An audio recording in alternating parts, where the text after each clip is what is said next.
धन्यवाद।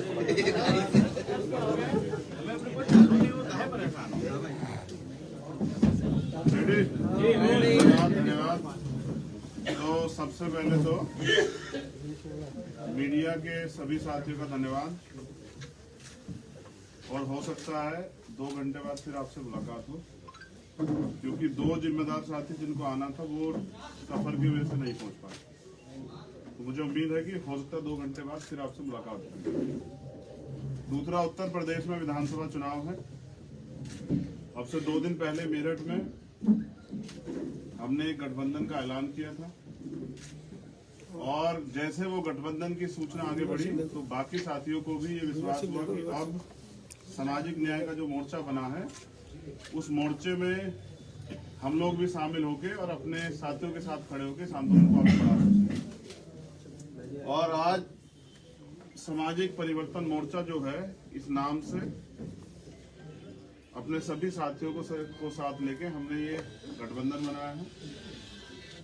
मैं इसमें जो पार्टियां प्रमुख रूप से शामिल हुई हैं, क्योंकि उन सबके नाम लेने बहुत जरूरी है, तो मैं इसकी सूचना आपके माध्यम से दे रहा हूं। मैं एक बात और बता दूं कि भाई अब समुद्र में नहीं कूदना है, छोटी छोटी नदियों को इकट्ठा करके समुद्र बनना है। तो बड़ी दलों से गठबंधन के अनुभव बहुत खराब थे, लेकिन हम जैसे सताए गए लोग जिनको धोखा मिला है, उनसे गठबंधन के जो अनुभव है बहुत अच्छे होने जा रहे हैं। क्योंकि ये सब लोग बेचारे सत्ता परिवर्तन की लड़ाई लड़ रहे हैं, ना कि व्यक्तिगत लड़ाई लड़ रहे हैं कि उनको मुख्यमंत्री बनना। तो इसलिए लोकतंत्र सुरक्षा पार्टी, आजाद समाज पार्टी, भारतीय वीर दल, न्याय पार्टी, पिछड़ा समाज पार्टी, दिल्ली डेमोक्रेटिक अलायंस, सम्यक पार्टी, सर्वजन लोक शक्ति पार्टी, हरित क्रांति पार्टी, मजदूर किसान यूनियन पार्टी, वंचित समाज इंसाफ पार्टी, पथिक जनशक्ति पार्टी, अखिल भारतीय गरीब पार्टी, भारतीय सर्वोदय क्रांति पार्टी, राष्ट्रीय कर्षक दल, इंडियन नेशनल लीग, राष्ट्रीय जनवादी सोशलिस्ट पार्टी, भारतीय सबका दल, अखिल भारतीय गरीब पार्टी, समदर्शी समाज पार्टी, अखंड समाज पार्टी, अभय समाज party, welfare party of India, भारतीय जन सम्मान पार्टी, न्याय पार्टी, मुस्लिम मजलिस, भारतीय एकता मंच, वोटर पार्टी, राष्ट्रीय उदय पार्टी, किसान दल और गरीब स्वराज पार्टी। एक पार्टी जिनका मैंने जिक्र किया कि वो जब आ जाएंगे तभी मैं उनकी बात आप लोगों के बीच में रखूंगा। तो ये हमारा दल है, ये हमारा संयुक्त मोर्चा है, जिसके जरिए हम उत्तर प्रदेश में विकल्प देंगे। कितनी पार्टियों से मिलते हैं? आजाद जी, ये जो मुस्लिम कितनी पार्टियों से? लगभग 30 पार्टियां। ये ओवैसी जी की पार्टी है या कोई और है? नहीं, उत्तर प्रदेश की। मैं अपनी बात पहले रख दूं, फिर आप सब लोग अपने सवाल हैं। तो मैं आपकी जानकारी के लिए भी बता दूं कि ये उत्तर प्रदेश है, और हमने जो गठबंधन बनाया है ये SC ST OBC माइनॉरिटी के लोग का है। और इस गठबंधन का ये सब लोग वो लोग हैं जिनको नजरअंदाज तो किया गया, लेकिन इन्होंने जमीन पे काम किया है। जैसे बाबूराम पाल जी हमारे साथ हैं, ये भागीदारी संकल्प मोर्चा में थे, ये भी जो है आज हमारे साथ है। मैं किस कारणों से हैं वो बाबूराम पाल जी अपने आप बता देंगे। और हमारे साथ राजकुमार सैनी जी हैं, पूर्व MP, और बघेल साहब हैं, और तमाम जो लोग हैं। क्योंकि मैं ज्यादा अब तो साथ में रहेंगे, हम लोग पूरा उत्तर प्रदेश घूमेंगे, इनकी सीटों पे जहां जहां लड़ेंगे वहां जाके इनको चुनाव लड़ाएंगे। और ये सब लोग मिलकर भी मुझे गोरखपुर लड़ाने आएंगे। गोरखपुर की तैयारी पूरी हो गई है। गोरखपुर में आज हमारी शाम में वर्चुअल मीटिंग है, जितने सारे बूथ हैं अगले 3 दिन में बूथ कमेटी आ जाएंगी पूरी तैयार होकर। तो वर्चुअल मीटिंग है, और मैं इसी हफ्ते में, जो नया हफ्ता शुरू होगा उसी हफ्ते में गोरखपुर कूच करूंगा। तो जैसा मैंने आपको बताया कि भाई जनता को वोट देनी है और जनता को विकल्प की जरूरत। जो पुराने दल में आप सभी की बात करूंगा, जो पुरानी पार्टियां वो सब सत्ता में रही, और जनता ने उनको इसलिए बदला क्योंकि वो बुनियादी काम नहीं कर पाई। जनता ने 5 साल के बाद ये महसूस किया कि भाई इन्होंने तो हमें ठगा है, अब इनकी जरूरत हमें नहीं है। तो दूसरी बात जो अति महत्वपूर्ण है कि हमने जो मैनिफेस्टो बनाया है, तो इन साथियों के आने के बाद उसमें भी कुछ थोड़ा परिवर्तन करना पड़ेगा, क्योंकि इनके क्षेत्रों के मुद्दे भी उसमें जोड़ने पड़ेंगे। जैसे अनुदेशकों को नियमित करना पड़ेगा, क्योंकि वो लंबे समय से इसकी मांग कर रहे हैं और हम इस मांग का समर्थन करते हैं। जैसे सफाई कर्मचारियों को ठेकेदारी सुविधा से निकाल के नियमित करना पड़ेगा, जिससे वो भी आगे बढ़ सके। और आज ही मैंने महसूस किया, और ये मुझे कम से कम 500 बच्चों का मैसेज आया कि आप भैया नौजवान हैं, युवाओं को, बेरोजगार युवाओं की परेशानी समझते हैं। हम पेपर देने आए हैं यहाँ 4-4, 5-5 जिले छोड़ के, और कभी पेपर लीक हो जाता है, कभी किसी कागज की वजह से नहीं घुसने देते, कभी और समस्या है। तो हमने तय किया है कि आजाद समाज पार्टी के साथ जो संयुक्त गठबंधन ये बना है, हमें जब हमारी सरकार बनेगी तो हम पेपर की व्यवस्था एक जिले से दूसरे जिले में करेंगे, ना कि 10 जिले छोड़ के, जिससे युवाओं पे ये बोझ ना पड़े। और जैसे हमने पहले बताया कि टोल फ्री करेंगे, क्योंकि हम सेस भी देते हैं और रोड टैक्स भी देते हैं। उसके बाद अगर हम ये टोल टैक्स भी देंगे तो इससे गरीबों को बड़ी परेशानी होती है। दो भी अगर फास्टैग ना हो तो दुगने पैसे दो, और अगर आप एक बार पूछ लोगे तो मारपीट हो जाएगी। ये उत्तर प्रदेश का शासन है। तो मैं समझता हूं सबसे ज्यादा जरूरी हमने जो मांग रखी है, हमारे सभी साथियों की मांग थी, क्योंकि मुद्दा आधारित जो है ये गठबंधन है कि सबके लिए समान शिक्षा, चाहे वो टेक्निकल हो, चाहे वो प्रोफेशनल हो, और चाहे वो एकेडमिक हो, चाहे वो किसी जाति वर्ग के लोग हों, सबके लिए बच्चों के, जिससे कि पैसे कमी के कारण किसी गरीब के सपने ना कुछ ले जाए, उसको भी आगे बढ़ने का अधिकार मिले। और सबके लिए फ्री हेल्थ जब नेताओं को मिल सकती है, जब अधिकारियों को मिल सकती है, तो आम आदमी को भी, क्योंकि जब कोई अपना खोता है तब उसको एहसास होता है हमने तो खोया है। तो कोई व्यक्ति अपने पिता को, बहन को, माँ को, अपनी पत्नी को, अपने बच्चे को इसलिए ना खो दे कि उसकी जेब में इलाज के लिए पैसे ना हो। तो बुनियादी काम इन चीजों पे करना है, जिससे आज भी लोकतंत्र के 71-72 साल भी आम जनमानस अछूता है। और अगर वो नेताओं को के घोषणा पत्र के बाद 5 साल बाद उनसे पूछे तो नेता कहता है कि जा दोबारा वोट मत देना। तो मैं समझता हूँ इस तरह की डेमोक्रेसी, जहाँ जनता वोट देने के बाद ठगा महसूस करे, ये पूरे देश में भी चल रही है, उत्तर प्रदेश में। इसके खिलाफ ही हमारा यह आंदोलन है। और ये मोर्चा सिर्फ 22 के लिए नहीं, इस मोर्चे को हम और तैयार करके हम इसको 2024 तक लेके जाएंगे, और 2024 में भी इसी मोर्चे के जरिए मिलकर लड़ेंगे। और उत्तर प्रदेश में एक नया राजनीतिक समीकरण जो है, इसमें कश्यप समाज के लोग हैं, निषाद समाज के लोग हैं, पटेल समाज के लोग हैं, यादव समाज के लोग हैं, जिसमें प्रजापति, पाल, चौहान, विश्वकर्मा, ये सोनकर, सैनी, गुर्जर, जाट, ये तमाम जो जातियां जिनका वोट बड़े पैमाने पर गांव क्षेत्र में है, जो तय करती है कि सरकार किसकी बनेगी, अब उन्हीं जातियों को जोड़ के एक जातियों का समूह बनाया कि भाईचारा बने, और इसके जरिए आम जनमानस के काम और अच्छे लोगों को मौका मिले। क्योंकि आज तो राजतंत्र और ये राजनीति ऐसी हो गई है कि बेटा जो है ना, आप हर पार्टी में चेक कर लो, पिताजी MP हैं तो बेटा भी विधायक बनेगा, टिकट नहीं मिलेगा तो पार्टी छोड़ देंगे। और एक पीढ़ी दर पीढ़ी चली आ रही। तो नए लोग जो काम करना चाहते हैं, जिनके अंदर दृढ़ संकल्प है, इच्छा शक्ति है परिवर्तन करने की और एकता बनाने की, उनको मौका कैसे मिलेगा। तो इसलिए इस बैनर से भी गैर विवादित और जो जिन पे क्रिमिनल केस ना ऐसे लोगों को हम लोग लड़ाने का काम करेंगे। और आपने हमें सुना, समय दिया, इसके लिए बहुत बहुत धन्यवाद। अब आप अपने सवाल जो हैं, अच्छा 2 पार्टियों की और वो है, जैसे मजदूर किसान यूनियन पार्टी और राष्ट्रीय हिंद समाज पार्टी। तो मैं अपने गठबंधन के साथियों को भी विश्वास दिलाता हूं कि आपके मान सम्मान का और आपकी जो हिस्सेदारी है उसका पूरा ख्याल रखा जाएगा। आपको इसमें निराश होने की जरूरत नहीं पड़ेगी। एक और साथी ओम प्रकाश चौहान जी, जनवादी पार्टी सोशलिस्ट, वो भी इस दल में, इस गठबंधन में शामिल हुए। धन्यवाद। चंद्रशेखर भाई, वामनदेव मौर्य जो कांसेप्ट की, उन्होंने कहा था कि आपका फोन उनके पास आ रहा है, जो गठबंधन बना है, ओवैसी साहब, कुशवाहा साहब और उनका, आप उनको अप्रोच कर रही है। उन्होंने भारी प्रेस कॉन्फ्रेंस में आपके बारे में कहा। देखिए, मैं समझता हूँ सबको लोकतांत्रिक अधिकार है। मेरे जो स्थापित दल हैं और जो स्थापित नेतृत्व, उनसे गठबंधन के जो अनुभव है बहुत अच्छे नहीं रहे, और उनको गठबंधन के लिए मुबारकबाद। वो भी लड़े, और इस जनता को ये तय करना है कि जो चुनाव के बाद दिखेंगे भी, जो उनके साथ जाना है वो सभी दल के लोग हैं, या उनके साथ जाना जो 5 साल भी सड़कों पर खड़े थे। मैं आपकी जानकारी के लिए बताता हूँ, आप बहुत अच्छे पत्रकार हैं, और मैं समझता हूँ कि हमेशा इस बात को उठाते रहे। 69,000 शिक्षक भर्ती में घोटाला हुआ, मुख्यमंत्री ने एक्सेप्ट किया। सतीश द्विवेदी जी पे मुकदमा दर्ज होना चाहिए था, शिक्षा मंत्री पे, वो जेल होने चाहिए थे, जबकि उनको जेल ना भेजने के बजाय उनको आज भी स्थापित रखा गया। तो इससे स्पष्ट होता है कि जो पिछली सरकार है जो सामाजिक न्याय की बात करती है या कानून व्यवस्था की बात करती है वो झूठी है, निकम्मी है।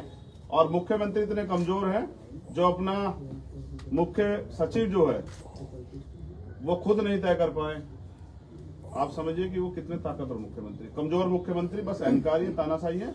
जनता गोरखपुर की उनको जवाब देगी। कितनी सीटों पर आप चुनाव लड़ेंगे? हमारा मोर्चा 403 सीटों पे चुनाव लड़ेगा। और जैसा मैंने कहा, जो ऐसे साथी हैं जिनकी वो हम चाहते हैं उस समाज की आवाज जाए सदन में, ऐसे साथियों के खिलाफ हम प्रत्याशी लड़ाएंगे। उनकी घोषणा मैंने 4 दिन पहले कर दी। चंद्रशेखर जी, असद ओवैसी भी कई सारे छोटे छोटे दलों को मिलाकर चुनाव लड़ने की तैयारी कर रहे हैं, उम्मीद की जाए आप उनके साथ जा सकते हैं? देखिए, मैंने कहा कि स्थापित दलों से मेरे अनुभव बड़े खराब रहे हैं, तो मैं अब जिन लोगों को नकार दिया गया उन्हीं लोगों को लेकर आगे बढ़ना चाहता हूं, क्योंकि अब ये लड़ाई आत्मसम्मान की और हमें अपने पैरों पे खड़ा होना है। तो ओवैसी का दल उसमें आता है कि नहीं? बैसाखियों का सहारा लेना अब छोड़ दिया है, तय कर लिया कि बैसाखियों के सहारे नहीं चलेंगे, अपनी मेहनत के भरोसे चलेंगे। आप भी जानते हैं कि हमने पिछले 5 साल काम किया। एक व्यक्ति आप बता दो जिसने हमारे मुकाबले काम, बस आप मुझे इसलिए नकार सकते हैं कि ना मेरे पिताजी मुख्यमंत्री हैं, ना मेरी बुआ मुख्यमंत्री है, ना ही कोई मेरा रिश्तेदार जो है राजनीति में बड़े उच्च पद पे है। अदरवाइज अगर आप ये तय करें कि लीडर कैसा होना चाहिए, काम कैसा होना चाहिए, संघर्ष कैसा होना चाहिए, तो 5 साल में आप मुझे नहीं नकार पाओ, क्योंकि 2.5 साल मैंने जेल काटी है। और मेरा व्यक्तिगत लड़ाई नहीं थी, सिर्फ बहुजन समाज के हितों की रक्षा की लड़ाई थी। और जब जहां जिसको मेरी जरूरत थी मैं वहां खड़ा हुआ। तो सीएम कैंडिडेट घोषित करेंगे? देखिए, ये आपके मोर्चे से कोई घोषित होगा सीएम कैंडिडेट? ये जो है गठबंधन के जो हमारा शीर्ष नेतृत्व वो तय करेगा। हमने एक पूरा कमेटी बनाई है। मेरे बाद जब आपके सवाल हो जाएंगे तो उसको निर्णायक रूप में हमारे जो गठबंधन के सहयोगी साथी हैं, हमारे सीधे साथी, वो रखेंगे। इस गठबंधन का क्या नाम है और कितनी पार्टियां हैं अब तक? अभी तक 35 पार्टियां हैं और सामाजिक परिवर्तन मोर्चा इस गठबंधन का नाम है, क्योंकि सत्ता तो सबको मिली है, लेकिन आज भी इस देश में गैर बराबरी नहीं खत्म हुई। आज भी यहाँ जाति, धर्म और पैसा, पावर देख के सम्मान मिलता है। मेहनत का काम करने वाली कौम जो है, या मेहनती जो लोग हैं, हाथ के दस्तकार जो लोग हैं, उनको सिर्फ नकार दिया जाता है इस वजह से क्योंकि उनके पास पैसा, पावर नहीं। तो अब इसको बदलना पड़ेगा। ऐसी भ्रष्ट राजनीति में हम लोग काम नहीं करना चाहते और ये परिवर्तन का समय है। 21वीं सदी डॉक्टर अम्बेडकर कह गए थे कि वो हमारी है। इस देश के ताकतवर होने के समय बीजेपी ने इस देश को आर्थिक रूप से, सामाजिक रूप से, राजनीतिक रूप से और बांटने का काम किया है, इसलिए उनके खिलाफ ये मोर्चा विकल्प बनेगा। और मेरा विश्वास है कि अगले 4 से 5 दिन में जब हम जमीन पर उतरेंगे तो आपको परिवर्तन देखने को मिलेगा, क्योंकि वोट जनता को देनी। आप गोरखपुर में सीएम योगी के खिलाफ चुनाव लड़ रहे हैं, सपा ने भी अपना प्रत्याशी उतारा है, आप बीजेपी को हराने और उनको हराने की बात करते हैं, तो ये कैसा समीकरण गोरखपुर की सीट पर? तो मुझे बस आप बस मात्र इतना बता दीजिए कि उत्तर प्रदेश के जो वर्तमान मुख्यमंत्री हैं वो बीजेपी के सबसे ताकतवर नेता है, तो विपक्ष ने सबसे ताकतवर नेता कौन सा उतारा है उनके खिलाफ? मैं तो चाहता हूं, मैं तो सम्मान करता हूं अखिलेश जी का, बड़े भाई हैं, मैं सम्मान करता हूं, बहन जी का भी सम्मान करता हूं। उनमें से कोई हिम्मत दिखाए वहां जाके उनके खिलाफ लड़े, और अगर नहीं लड़ सकते हैं तो उनको वॉकआउट देने का काम ना करें। तो फिर भी मैं उनका धन्यवाद करता हूं कि वो अपने प्रत्याशी को उतारें और हम जनता के भरोसे जाएंगे। और हम अगर प्रत्याशी उतारते हैं तो आप बैठ जाएंगे? अगर वो प्रत्याशी उतारते हैं, देखिए, अगर वो अमिताभ ठाकुर साहब की तरह मुझे गिरफ्तार करेंगे तो मैं जेल से चुनाऊंगा। मेरे जेल के अनुभव बहुत अच्छे हैं, मैंने बहुत सीखा है। और अगर मुख्यमंत्री ये तानाशाही करने का काम करेंगे, मैं जाऊंगा गोरखपुर तो मैं जेल से चुनाव लड़ूंगा। क्योंकि जब मैंने एक बार जेल से समर्थन किया था तो समाजवादी पार्टी और आरएलडी गठबंधन का एक प्रत्याशी कैराना से लोकसभा का उपचुनाव जीता। मैं समझता हूं हमने काम किया है। अभी तक हमें अवसर नहीं मिला था चुनाव लड़ने का। जब हम चुनाव लड़े, पहला चुनाव बुलंदशहर उपचुनाव, तो हम 3 नंबर की पार्टी थे, समाजवादी आरएलडी गठबंधन 5वें नंबर पे था, कांग्रेस 4थे नंबर पे थी। बस इसलिए नकारा जा रहा है क्योंकि उनको पता है कि अगर ये व्यक्ति खड़ा होगा तो आप जो आज लुभावने वादे कर रहे हैं कल इनको पूरा नहीं करेंगे, और ये जनता के बीच रहेगा, आपकी तरह जो है महलों में नहीं छिपेगा, तो फिर ये आपसे जवाब मांगेगा और जवाब वो देना नहीं चाहते। चंद्रशेखर जी, गोरखपुर कहा जा रहा है जी, क्या आप अखिलेश यादव जी के खिलाफ कोई प्रत्याशी उतारेंगे मैदान? नहीं, मैं चाहता हूं वो सदन में जाएं तो मैं उनके खिलाफ प्रत्याशी नहीं उतारूंगा और मैं गठबंधन के साथियों से अनुमति लूंगा कि उनके खिलाफ प्रत्याशी ना हो। चंद्रशेखर जी, गोरखपुर से अगर सपा अपना प्रत्याशी उतारता है योगी के खिलाफ तो आप बैठेंगे या लड़ेंगे? मैं बैठने का काम तो करता ही नहीं। पिछली बार हुआ क्या था, जब मैं प्रधानमंत्री के खिलाफ लड़ने गया माननीय काशीराम साहब को आदर्श मान के, तो बहन जी ने एक ट्वीट कर दिया था। मैं बहन जी का बहुत सम्मान करता हूं, लेकिन उनकी नीतियों के खिलाफ जिस तरह से उन्होंने बीजेपी को वॉकओवर दिया है, उसका नुकसान बहुजन समाज को उठाना पड़ेगा। मैं आपके सवाल का जवाब देने से पहले ये स्पष्ट करूं कि ना मैं अखिलेश जी का बहुत सम्मान करता हूं, लेकिन आप ये सोचिए क्या अखिलेश जी को चुनाव के बाद कोई छू सकता है? ये बहन जी को छू सकता है? ना हम छूने देंगे। लेकिन जो आम पिछड़े वर्ग के लोग हैं, जो आम गरीब वर्ग के लोग हैं, आम जो दलित समाज के लोग हैं, उनको जो 5 साल सहना पड़ेगा इनकी गलतियों की वजह से, उसकी जिम्मेदारी कौन लेगा? उनके साथ जो अन्याय होगा, सरकार करेगी भर्ती में घोटाले और हक मांगने पे लाठियों से पीटेगी, तो उनकी जिम्मेदारी कौन लेगा? मैं नेताओं से ज्यादा उस समाज की चिंता कर रहा हूं, अपने थे पिछड़े समाज की, दलित, शोषित, वंचित, मुस्लिम और जो अन्य धार्मिक हैं, उन भाइयों की बात कर रहा हूं, उन परिवारों की बात कर रहा हूं जिन्होंने अन्याय सहा और आज की व्यवस्था में न्याय न मिलने के कारण वो बेचारे खून के आंसू पी के बैठ गए इस सहारे से कि कुदरत उनको न्याय देगी।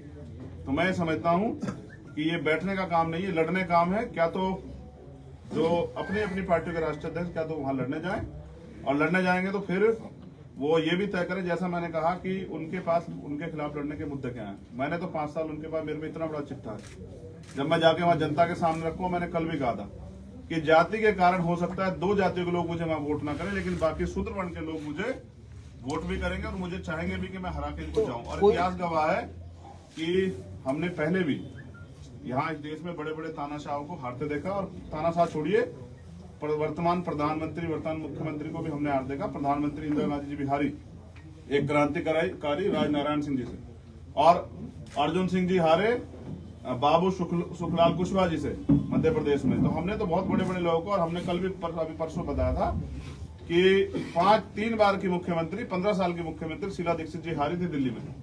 तो अगर आप ये सोच रहे हैं कि भाई मेरे पीछे बड़ा कोई टैग नहीं है इसलिए मैं नहीं जीतूंगा, तो ये आप गलतफहमी पाल रहे हैं। जब मैं आज लिख के दे रहा हूं कि सरकार आजाद समाज पार्टी के मोर्चे की बनेगी और मुख्यमंत्री आजाद समाज पार्टी के मोर्चे का बनेगा, आप ध्यान रखिए। चंद्रशेखर जी, एक सवाल ये है कि एक मोर्चा का कल अनाउंस हुआ और एक आज हो रहा है, तो कहीं इससे बीजेपी को फायदा तो नहीं होगा? देखिए मेरे प्यारे भाई, मैंने जितना प्रयास करना था किया था। अब मैं समझता हूं कि अगर इस तरह मैं वॉक ओवर देता रहूंगा सब लोगों को, तो ये भ्रष्ट लोग सरकारों में अगर आ भी जाएंगे तो जनता का भला नहीं करेंगे। आप उनसे पूछेगा, मैं अखिलेश जी का बहुत सम्मान करता हूं, पूछे कि 13 पॉइंट रोस्टर जो है वो किसने लागू किया था उत्तर प्रदेश में? क्या उनके पास जवाब है? क्या उनके पास जवाब है? प्रमोशन में रिजर्वेशन पे जो अन्याय हुआ था शेड्यूल कास्ट के अधिकारी कर्मचारियों के साथ, जो उनका डिमोशन हुआ और खून के आंसू उन्होंने रोए, क्या उनको इस पर तकलीफ है? मैं भैया का सम्मान करता हूं, लेकिन अपने लोगों को मरने के लिए नहीं छोड़ सकता, किसी कीमत पर नहीं छोड़ सकता, किसी के भरोसे नहीं छोड़ सकता, क्योंकि आज भी सरकार हमारे लोगों को राशन देके उनके शासन करने की क्षमता को छीनना चाहती है। तो यानी कि आज भी बुनियादी जरूरतें पूरी नहीं हुई। चंद्रशेखर जी आपने कहा था कि आप जब विधानसभा चुनाव में लड़ेंगे तो एक भी सवर्ण प्रत्याशी नहीं उतारेंगे चुनाव में। अभी उस फैसले पर कायम है या कुछ संशोधन हुआ? देखिए, मैं अपने आंदोलन पे जो माननीय काशीराम साहब ने तय किया, बहुजन हिताय बहुजन सुखाय पे कायम हूँ। यही लड़ाई तो मेरी भारतीय जनता पार्टी, उन्होंने वो बहुजन समाज पार्टी से थी, उन्होंने सारा जो कार्यभार है वो सतीश चंद्र मिश्रा जी को सौंप दिया। और सतीश चंद्र मिश्रा जी अगर इस लड़ाई को, सामाजिक न्याय की लड़ाई को आगे बढ़ाएंगे तो हमारे जैसे लोग क्या करेंगे? तो मैंने ये बताया कि हम अपने दल से नहीं लड़ाएंगे, अगर क्योंकि गठबंधन धर्म का सम्मान करना है। अगर हमारा कोई और साथी लड़ाएगा तो मैं विश्वास के साथ कहता हूं कि मेरी किसी जातिगत लड़ाई नहीं है। अब मैं उन लोगों के हाथ में सत्ता चाहता हूं जिन लोगों को, क्योंकि माननीय काशीराम साहब का जिनका दल होगा उनका बल होगा, और जिन पे बल होगा उनकी समस्याओं का हल होगा। तो जब हमारी समस्या का हल कोई दूसरा नहीं कर रहा है, जिन समस्या, जैसे जाति से हमें समस्या है, जाति के आधार पर हम तोड़े गए, आज जाति के आधार पर हम भाईचारा बना रहे हैं।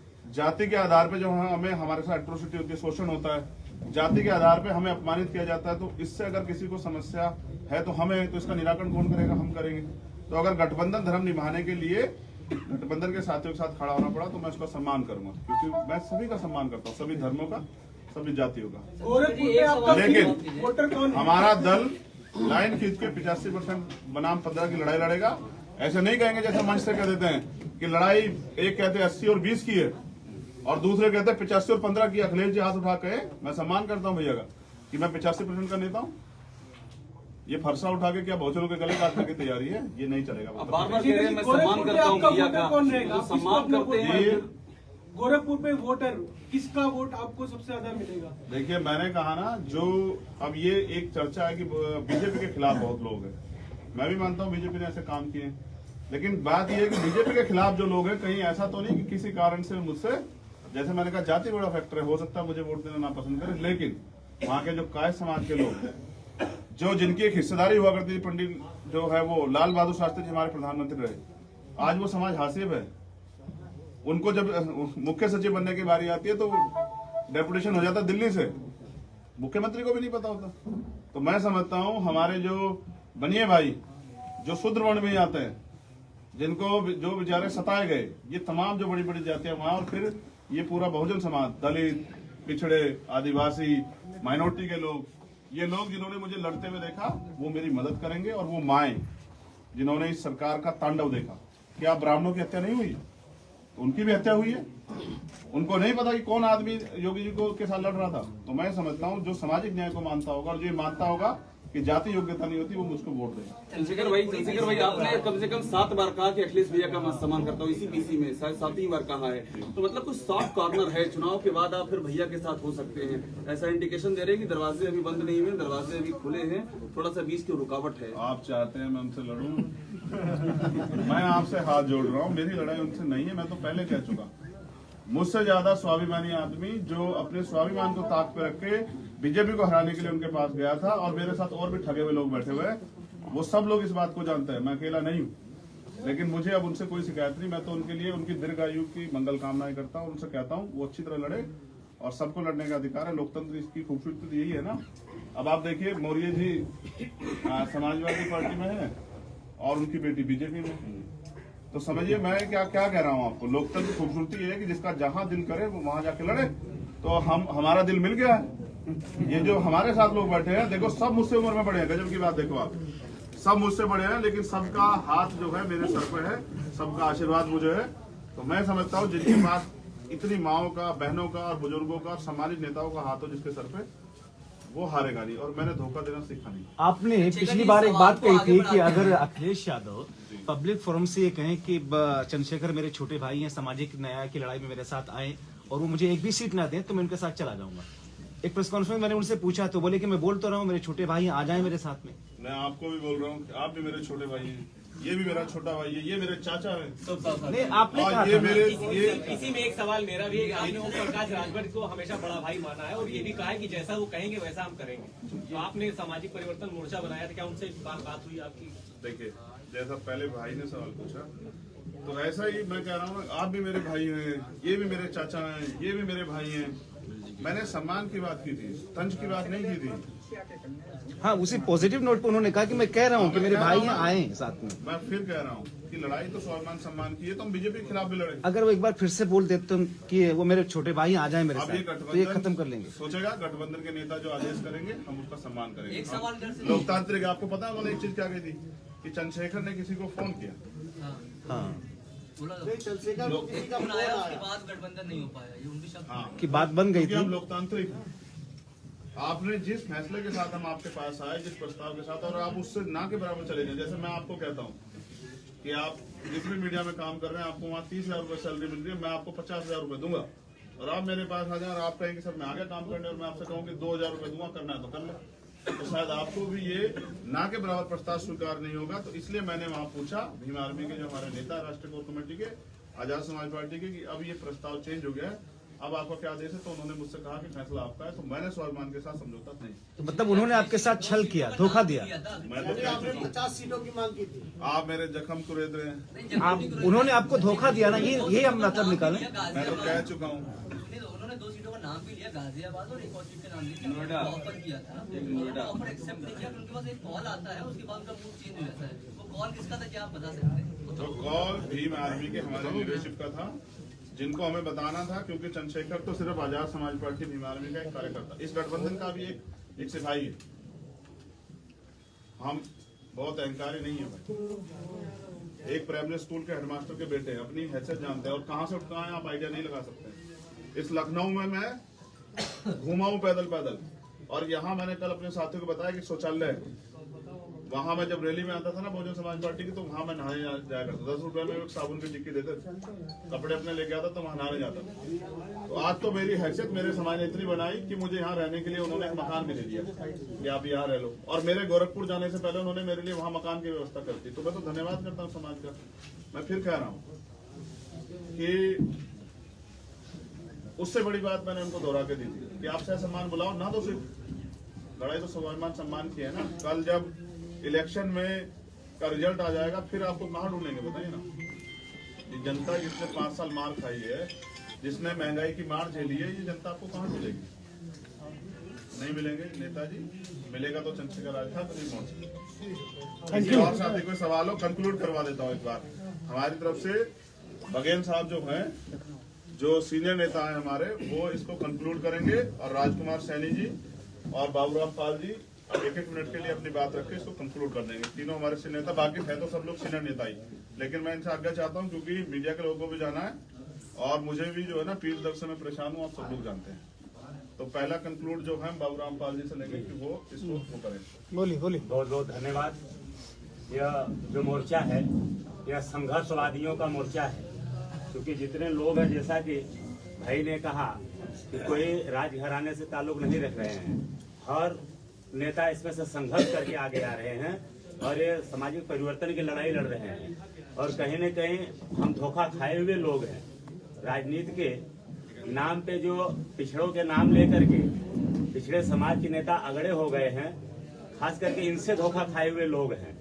तो अब हम सभी गरीब पिछड़े वंचित शोषित समाज की लड़ाई, हम समाज के लोग, पिछड़े वंचित शोषित समाज के लोग, हम लोग अपनी लड़ाई हम लोग स्वयं लड़ेंगे, अपनी भागीदारी स्वयं लेंगे, अपनी मान सम्मान स्वयं बढ़ाएंगे, अपने माताओं बहनों की रक्षा हम स्वयं करेंगे। इसी सिद्धांत से हम सब भाई चंद्रशेखर जी के साथ मजबूती के साथ आज हम लगे हुए हैं। और हम तो एक कदम चंद्रशेखर भाई से निवेदन करते हुए आगे कहूंगा, भाई ने कहा कि मोर्चा 2024 के लोकसभा तक रहेगा।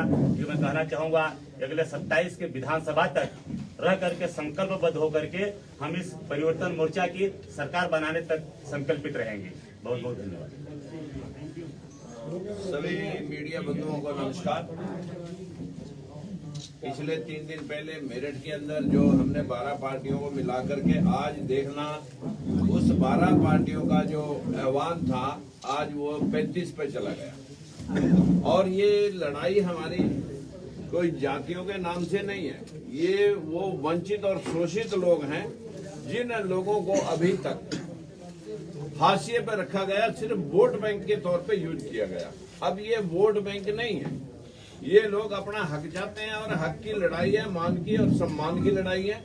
इस लड़ाई में हम सब भाई चंद्रशेखर और हमारे साथ में चाहे ईश्वरलाल जी और दूसरे चौहान जी, रामपाल जी और अपने महेंद्र यादव जी, सुलेमान साहब और हाँ मैं सबके नाम जानता हूँ। हमारे साथ में बैठे हैं साहब सिंह धनगर जी, अहमद सुलेमान जी और न्याय पार्टी के हमारे HP सिंह पांचाल जी, महेंद्र सिंह यादव जी किसान दल से, और सुग्रम पाल कश्यप जी बैठे हैं हमारे साथ में, जो है ना इधर ईश्वरदयाल सेठ बैठे हैं, शत्रुघ्न निषाद जी बैठे हैं, अमर सिंह चौहान जी बैठे हैं, और हमारे साथ में पीछे जो है ना 3-4 आदमी जितने भी है जो है सारे यहाँ पर बैठे हैं। हमारे डॉक्टर खान बैठे हैं, ये सारे एक हमारे साथ में एक पार्टी और भी है भारतीय एकता मंच, जो नदवी साहब के लोगों का भी आश्वासन हमारे साथ है। हम सब सिर्फ एक मान और सम्मान और हकदारी की लड़ाई लड़ रहे हैं, इसमें कोई दो राय नहीं है कि हमारे कप्तान जो है ना इस बात चंद्रशेखर जी जब मुख्यमंत्री के सामने योगी जी के सामने जाएंगे, हम सब एक बार ये बता देंगे कि योगी जी आप तो योग करो, अब आप जो है ना समाज में इस काम के लिए नहीं, आप अपना योगाभ्यास के जरिए जो है ना समाज को दिशा दो, मठों में आप अब काम करो, अब हमारा जितना शोषण आपने करना था वो कर लिया। इस सब के लिए मैं आप सभी का धन्यवाद करता हूँ। और हमारे साथ में जो है ना सारे भाई